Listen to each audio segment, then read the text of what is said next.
আসসালামু আলাইকুম বন্ধুরা, দীর্ঘ অপেক্ষার পর ১৪৮৫টি পদে সমাজসেবা অধিদপ্তরে নিয়োগ বিজ্ঞপ্তি প্রকাশিত হয়েছে।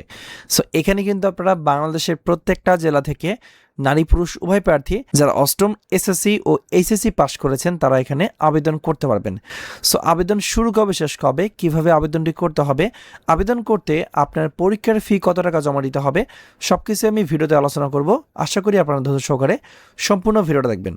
আর এই সার্কুলারে সবচেয়ে বেশি পদ হচ্ছে অফিস সহায়ক, আর দেয়া আছে ইউনিয়ন সমাজকর্মী। সো এই দুইটা পদে সবচেয়ে বেশি লোক নিয়োগ করা হবে।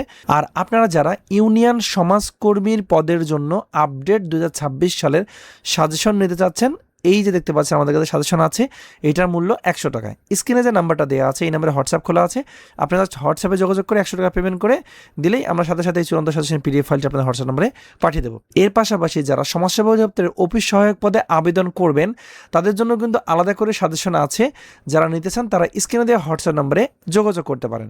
আমরা মূল টপিকে আসি।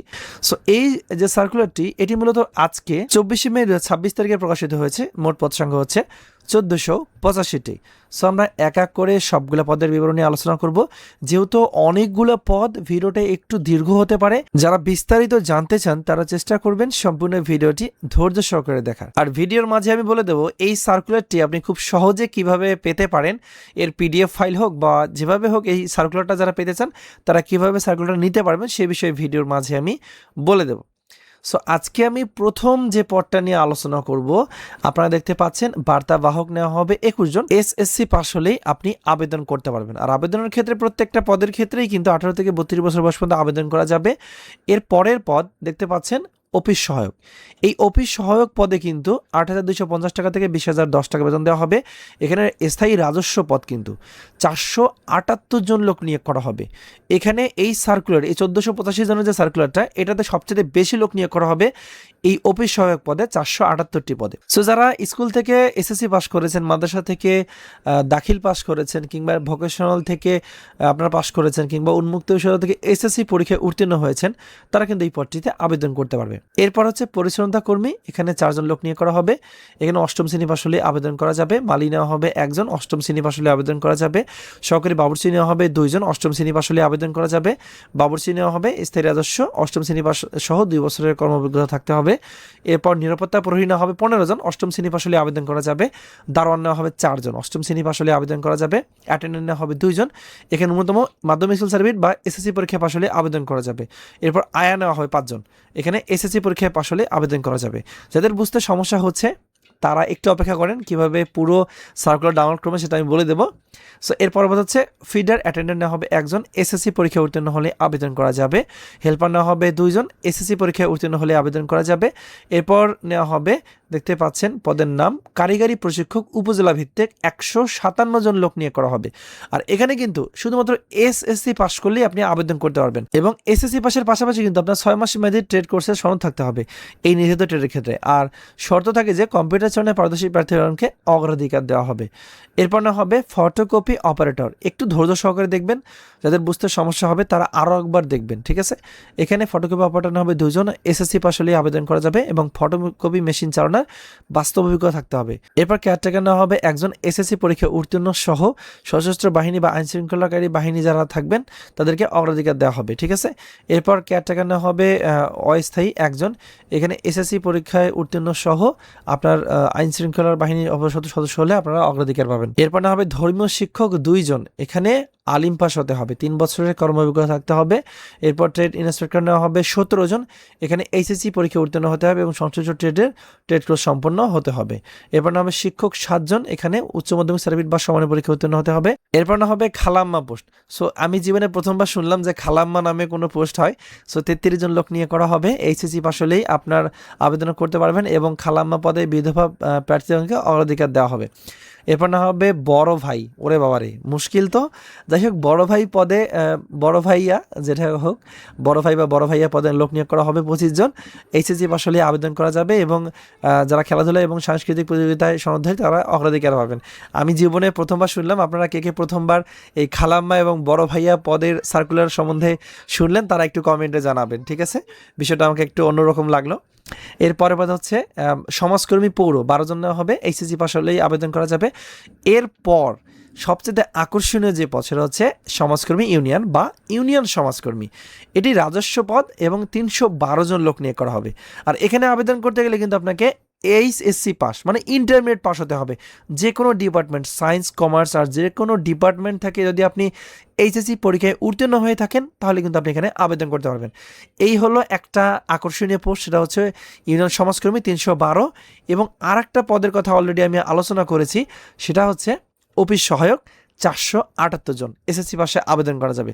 এই দুইটা পদে কিন্তু বাংলাদেশের সকল জেলার নারী পুরুষ উভয় প্রার্থী যারা আবেদন করতে চান তারা কিন্তু চাইলে আবেদন করতে পারেন। ঠিক আছে, আমরা চেষ্টা করব পরবর্তীতে এই সার্কুলারের যে আবেদন পদে সেটা নিয়ে ভিডিও বানানোর, যাদের প্রয়োজন আছে তারা একটু আমাকে জানাবেন। এরপর দেখেন কটেজ মাদার একজন নেওয়া হবে, এইচএসসি পরীক্ষায় উত্তীর্ণ হতে হবে। ঠিক আছে, ডে কেয়ারটেকার নেওয়া হবে অ্যাসিস্ট্যান্ট একজন, এখানে এইচএসসি পরীক্ষায় উত্তীর্ণ সহ শিশু যত্ন বিষয়ে প্রশিক্ষণপ্রাপ্ত যারা থাকবে তাদেরকে অগ্রাধিকার দেওয়া হবে। এরপর নেওয়া হবে ওয়াশারম্যান। ঠিক আছে, এখানে স্থায়ী একজন, এই এসএসসি পরীক্ষায় উত্তীর্ণ হলে আবেদন করা যাবে এবং আয়রনিং অ্যান্ড লন্ড্রি ওয়ার্কে 3 বছরের বাস্তবিকতার প্রয়োজন হবে। এরপর ডার্করুম টেকনিশিয়ান নেওয়া হবে একজন, এইচএসসি পরীক্ষায় উত্তীর্ণ হতে হবে এবং সংশ্লিষ্ট ইনস্টিটিউট হতে ট্রেড কোর্স সার্টিফিকেট থাকতে হবে। এরপর সহকারী প্রজেকশনিস্ট নেওয়া হবে একজন, এখানে এসএসসি পরীক্ষা উত্তীর্ণ সহ প্রজেক্টর অপারেটিং এর সনদ থাকতে হবে। এরপর গাড়ি চালক বা ড্রাইভার নেওয়া হবে 2 জন, জেএসসি পাস সহ আপনার হালকা ড্রাইভিং লাইসেন্স থাকতে হবে। এরপর কম্পাউন্ডার নেওয়া হবে 46 জন, এখানে উচ্চ মাধ্যমিক সার্ভিস বা সমানের পরীক্ষা উত্তীর্ণ হতে হবে। বাকি পদগুলো আমি বলে দিয়েছি, সেটা হচ্ছে নার্স নেওয়া হবে 8 জন, এখানে এসএসসি পরীক্ষা উত্তীর্ণ সহ নার্সিংয়ে বা ফার্মাসিস্টের সনদধারী হতে হবে। এরপর নেওয়া হবে বেঞ্চ সহকারী একজন, এখানে এইচএসসি পাস হতে হবে। টেলিফোন অপারেটর নেওয়া হবে একজন, এইচএসসি পাস হতে হবে। এরপর স্টোর কিপার নেওয়া হবে 4 জন, এখানে কমার্স থেকে আপনাকে এইচএসসি পাস করতে হবে। হিসাব সহকারী নেওয়া হবে 11 জন, এখানে এইচএসসি পাস করতে হবে। এরপর নেওয়া হবে হিসাব সহকারী 8 জন, এখানে কমার্স থেকে আপনাকে এইচএসসি পরীক্ষা উত্তীর্ণ হতে হবে। ডাটা এন্ট্রি অপারেটর নেওয়া হবে 35 জন, এইচএসসি পরীক্ষা উত্তীর্ণ হতে হবে, কম্পিউটার জানা আবশ্যক। এরপর অফিস সহকারী কাম কম্পিউটার মুদ্রাক্ষরিক নেওয়া হবে 76 জন, এইচএসসি পরীক্ষা উত্তীর্ণ হতে হবে। অফিস সহকারী কাম কম্পিউটার মুদ্রাক্ষরিক নেওয়া হবে 76 জন, এখানেও এইচএসসি পরীক্ষা উত্তীর্ণ হতে হবে। কেয়ারটেকার নেওয়া হবে একজন, এখানে এসএসসি পরীক্ষা উত্তীর্ণ হলে আবেদন করা যাবে। ট্রেড ইনস্ট্রাক্টর নেওয়া হবে 2 জন, এখানে এইচএসসি পরীক্ষা উত্তীর্ণ হলে আবেদন করা যাবে। এছাড়াও দেখতে পাচ্ছেন প্রজেকশনিস্ট নেওয়া হবে একজন, এইচএসসি পরীক্ষা উত্তীর্ণ হলে আবেদন করা যাবে। আমার মনে হয় আপনারা অনেকে বুঝতে পারতেছেন আমার কথা, কারণ অনেকগুলো পদ একটু দ্রুত আলোচনা করতে হচ্ছে। যারা আসলে এই সার্কুলারটা খুব সহজে পেতে চান তারা একটা ছোট্ট কাজ করবেন, সেটা হচ্ছে আমাদের যে ফেসবুক পেজ আছে, এই Facebook page gov job circular BD, আপনারা ফেসবুকে গিয়ে সার্চ করবেন, যার পর দেখবেন আমাদের পেজ চলে আসবে। এটা আমাদের ভেরিফাইড পেজ, দেখবেন এখানে ভেরিফাইড ব্যাচ দেওয়া আছে কিনা। এই পেজে এসে আমরা কিন্তু এই ভিডিওটা এখানে পোস্ট করব। এই ভিডিও যে কোনো একটা ভিডিওর নিচে আপনারা জাস্ট লিখবেন DSS 2026, আমি আবারও বলে দিচ্ছি, আপনারা জাস্ট লিখবেন DSS 2026, এটা লিখে জাস্ট কমেন্ট করবেন। কমেন্ট করার সাথে সাথে আপনার মেসেঞ্জারে আমি এই যে সার্কুলারটা দেখতে পাচ্ছেন, এই সার্কুলারের যে পিডিএফ ফাইলটা সেটা আপনাদের মেসেঞ্জারে পাঠিয়ে দেবো। মনে রাখবেন শুধুমাত্র এই যে আমাদের Facebook page gov job circular BD, এখানে গিয়ে কমেন্ট করলে এটা পাওয়া যাবে। এছাড়াও কিন্তু আমাদের ওয়েবসাইটে আমি অলরেডি এটা পোস্ট দিয়েছি, আপনারা এখান থেকে কিন্তু দেখতে পারবেন। এই ওয়েবসাইটের লিঙ্ক আমি কিন্তু যে ভিডিওটা আমি পোস্ট করবো এখানে পোস্টের কমেন্ট বক্সে দিয়ে দেবো। এবং আমাদের যে ইউটিউব চ্যানেল আছে, এই ইউটিউব চ্যানেলটা অবশ্যই সাবস্ক্রাইব করে রাখবেন। এই ইউটিউবের যে ডেসক্রিপশন থাকবে সেখানে আমি এটা লিঙ্কটা দিয়ে দেবো। ঠিক আছে, আপনারা সেখান থেকে ডাউনলোড করে নিতে পারবেন। এরপর নেওয়া হবে স্টোরিও টাইপিং মেশিন অপারেটর একজন, এইচএসসি পাস হলে আবেদন করা যাবে। ইনস্ট্রাক্টর ফর ট্রেড কোর্স 3 জন লোক নিয়ে করা হবে, এইচএসসি পাস হলে আবেদন করা যাবে।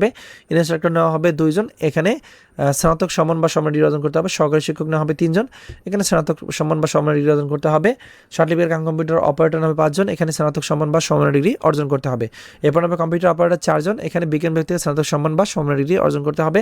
প্রধান সহকারী নেওয়া হবে 18 জন, এখানে স্নাতক সম্মান বা সম্মান ডিগ্রি অর্জন করতে হবে। সো এই হচ্ছে টোটাল 1485টি পদ। সো যাদের শিক্ষকতার যোগ্যতা হলে তারা অবশ্যই আবেদন করবেন, আর যাদের বুঝতে সমস্যা হয়েছে তারা সার্কুলারটি ডাউনলোড করে দেখতে পারবেন। ঠিক আছে, আমরা এখন দেখবো এর আবেদন শুরু কবে শেষ কবে। এর আবেদনটি করতে হবে এই যে ওয়েবসাইট দেওয়া আছে dss.elita.com.bd, এই ওয়েবসাইটের মাধ্যমে আবেদন করতে হবে।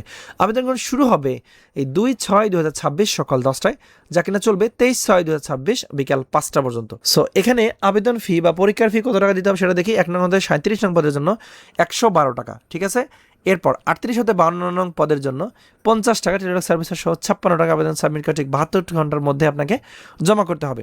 আর যাদের জমার ভিডিও প্রয়োজন পড়বে, কীভাবে আবেদন করতে হবে সেটার ভিডিও প্রয়োজন পড়বে, তারা অবশ্যই আমাকে কমেন্টে জানাবেন। আমি পরবর্তীতে এই বিষয়টা নিয়ে আলাদা করে একটা ভিডিও দেওয়ার চেষ্টা করব। এখন একটা গুরুত্বপূর্ণ বিষয় আপনাদের সাথে শেয়ার করব। এই সার্কুলারটি কিন্তু সবার উপরে লেখা আছে সংশোধিত নিয়োগ বিজ্ঞপ্তি। এটা কেন দেওয়া আছে সেটা বলি। ইতিপূর্বে 2024 সালে কিন্তু এই সার্কুলারটি আরও একবার প্রকাশিত হয়েছিল। এটা কিন্তু এই বিষয়ে উল্লেখ করা আছে। যেমন 27শে মার্চ 2024 তারিখে এই নিয়োগ বিজ্ঞপ্তিতে যারা ইতিপূর্বে আবেদন করেছেন তাদের নতুন করে আবেদন করার প্রয়োজন নেই। এর পাশাপাশি 9 জুন 2024 তারিখে যারা এই সার্কুলারের এগেনস্টে আবেদন করেছিলেন তাদেরও কিন্তু নতুন করে আবেদন করার প্রয়োজন নেই। শুধুমাত্র যারা আবেদন করতে পারেন নাই, বর্তমানে যাদের বয়স আছে 18 থেকে 32 বছরের মধ্যে, শুধুমাত্র সেই সকল নারী পুরুষ প্রার্থীরাই মূলত এখানে আবেদনটি করতে পারবেন। আশা করি পুরো সার্কুলার সম্বন্ধে আমি A to Z আলোচনা করেছি। যারা ভিডিওর নিচে কমেন্ট করেন যে ভাইয়া এটা কি ওটা কি, আপনারা যদি পুরো ভিডিওটা দেখে থাকেন তাহলে আশা করি সব কিছুই আপনারা বুঝতে পেরেছেন। তো বন্ধুরা, এই ছিল আজকের ভিডিও। ধন্যবাদ সবাইকে, সবাই ভালো থাকবেন, সুস্থ থাকবেন। আসসালামু আলাইকুম।